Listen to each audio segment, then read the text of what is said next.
Om Swastiastu. Assalamualaikum warahmatullahi wabarakatuh. Salam sejahtera bagi kita semua. Shalom, nama budaya, salam kebajikan, dan salam harmoni. Baik, pada kesempatan kali ini, kelompok kami akan mempresentasikan materi mengenai pengembangan instrumen penilaian pembelajaran dengan ranah afektif. Namun sebelum itu, adapun anggota dari kelompok kami, yaitu yang pertama, saya sendiri atas nama Made Juntia Marlena Khori dengan NIM 2111031351, nomor urut 22, dan rekan saya. Perkenalkan, nama saya Lumia Giatriani dengan NIM 2111031147, nomor absen 11. Baik, langsung saja untuk materi pertama akan dijelaskan oleh rekan saya. Kepada Mia, waktu dan tempat dipersilahkan. Adapun topik bahasan pada materi kali ini yaitu yang pertama ada pengertian dari ranah afektif, yang kedua yaitu ada aspek-aspek ranah afektif, yang ketiga yaitu ada pengukuran ranah afektif, yang keempat yaitu ada tujuan penilaian ranah afektif, yang kelima yaitu ada skala pengukuran sikap, dan yang terakhir yaitu adalah tahapan proses afektif. Nah, yang pertama yaitu ada pengertian ranah afektif. Nah, istilah ranah afektif ini dalam bahasa Indonesia berasal dari kata ranah yang berarti bagian atau satuan perilaku manusia, dan afektif berarti berkenaan dengan perasaan. Jadi ranah afektif ini merupakan bagian dari tingkah laku manusia yang berhubungan dengan perasaan. Sedangkan dalam bahasa Inggris dikenal dengan istilah affective domain. Nah, menurut Kosasih 2014, ranah afektif mencangkup segala sesuatu yang terkait dengan emosi, misalnya perasaan, nilai, penghargaan, semangat, minat, motivasi, dan sikap. Menurut Sanjaya dalam Prastowo 2015 menyatakan bahwa ranah afektif berkenaan dengan sikap, nilai-nilai, dan apresiasi. Jadi, ranah afektif ini merupakan ranah yang berkaitan dengan sikap dan nilai. Ranah afektif adalah ranah yang mencangkup watak, perilaku seperti perasaan, minat, sikap, emosi, dan nilai dari seseorang. Kemudian ada aspek dari ranah afektif. Nah, aspek-aspek yang terkandung dalam ranah afektif ini terdiri dari yang pertama ada minat, yang kedua sikap, yang ketiga ada nilai, yang keempat ada apresiasi, dan yang kelima ada penyesuaian. Nah, yang pertama yaitu adalah minat atau interest. Menurut Doyle Schreier yang dikutip oleh Wayan Nurkancana dalam bukunya yang berjudul Evaluasi Pendidikan, minat ini adalah gejala psikis yang berkaitan dengan objek atau dari pengertian tersebut. Apabila seseorang senang terhadap objek atau aktivitas tertentu, maka ia akan mempunyai minat yang besar terhadap objek itu. Sebagai contoh, apabila siswa senang dengan pelajaran sejarah, maka ia akan menaruh minat yang besar terhadap pelajaran tersebut. Misalnya dengan memperhatikan pelajaran tersebut dengan baik, kemudian banyak membaca buku-buku terkait dengan sejarah, kemudian senang bertanya kepada guru tentang pelajaran itu, dan sebagainya. Nah, jadi minat ini itu merupakan faktor pendorong individu untuk melaksanakan usahanya atau aktivitas yang menstimulus perasaan senang pada individu. Nah, yang kedua itu adalah sikap atau attitude.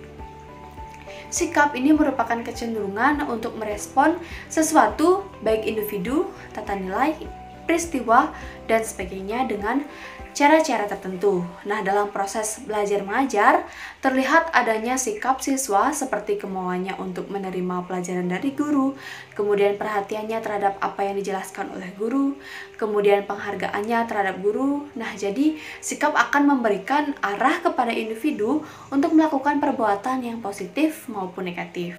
Nah, yang ketiga itu ada nilai atau value. Nah, nilai ini sebagai sesuatu yang bersifat abstrak, yaitu ideal. Nilai bukan benda konkret, bukan fakta, tidak hanya persoalan benar dan salah yang menuntut pembuktian empirik, melainkan soal penghayatan yang dikehendaki dan tidak dikehendaki, disenangi dan tidak disenangi. Nah, dari pengertian nilai tersebut, dalam hubungannya dengan proses belajar mengajar, siswa mampu menghayati sebuah fenomena sehingga ia dapat membedakan benar dan salah, baik dan buruk, dan mana yang lebih penting dalam hidup. Yang keempat itu ada apresiasi atau appreciation. Nah, apresiasi ini sering diartikan sebagai penghargaan terhadap sesuatu benda, baik abstrak maupun konkret.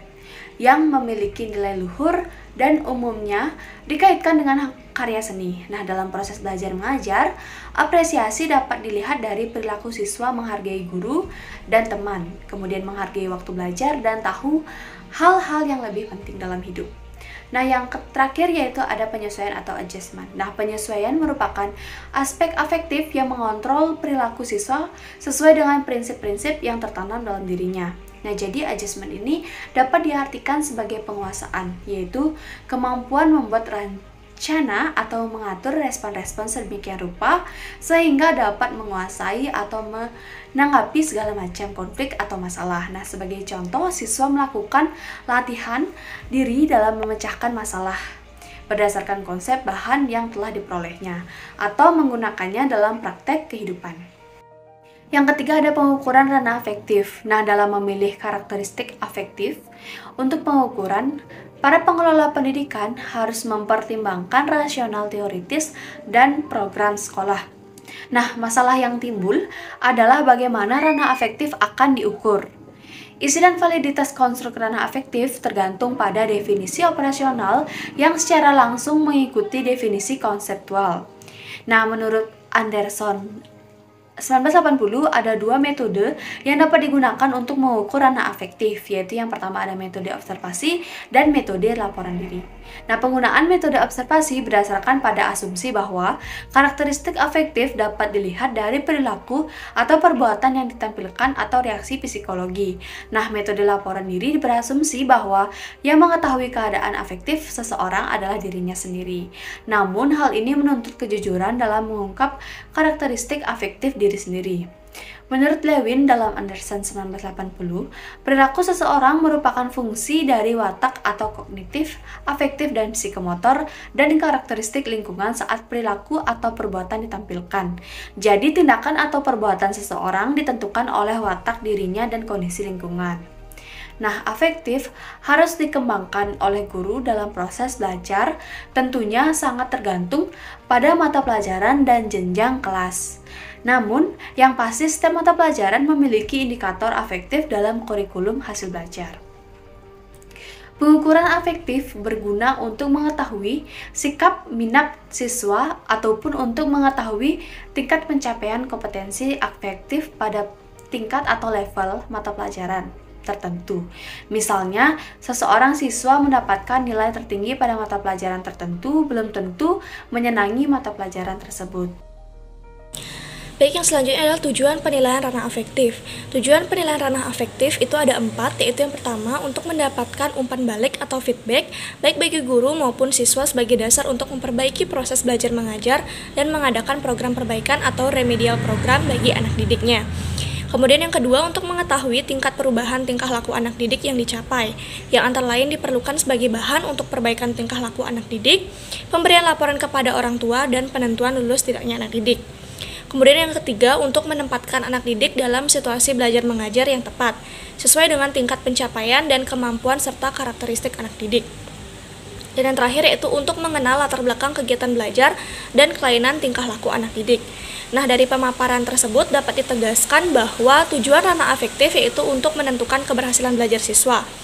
Harapan semua guru tentunya, siswa memiliki sikap dan minat positif terhadap semua mata pelajaran atau materi pelajaran.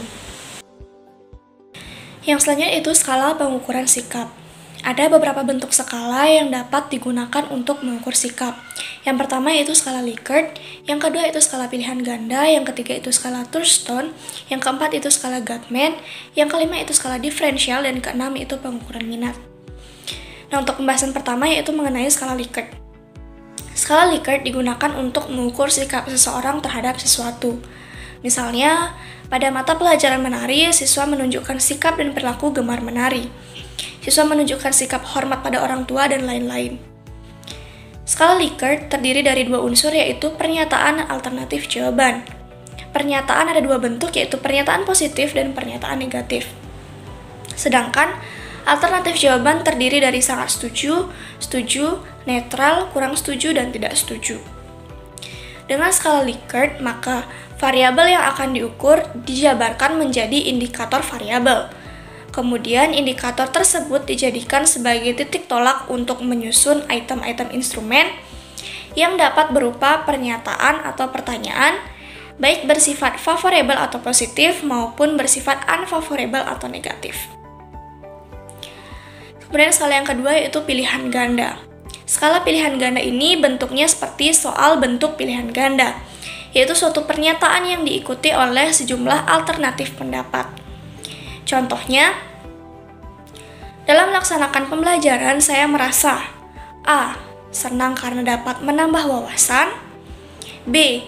Mudah untuk menjawab pertanyaan, C. Tidak begitu sulit untuk mengerjakan tugas yang diberikan, D. Dapat dengan mudah mencerna materi, dan E. Sulit untuk berkonsentrasi. Kemudian skala yang ketiga itu skala Thurston. Skala ini adalah skala yang disusun dengan memilih butir yang berbentuk skala interval. Setiap butir memiliki kunci skor dan jika diurut, kunci skor menghasilkan nilai yang berjarak sama. Kemudian yang keempat itu skala Guttman. Skala ini yaitu pernyataan yang dirumuskan 4 atau 3 pernyataan. Pernyataan tersebut menunjukkan tingkatan yang berurutan. Apabila responden setuju persyaratan 2, diduga setuju pernyataan 1. Selanjutnya, setuju pernyataan 3 diduga setuju pernyataan 1 dan 2. Dan apabila setuju pernyataan 4, diduga setuju pernyataan 1, 2, dan 3. Kemudian yang kelima yaitu skala diferensial.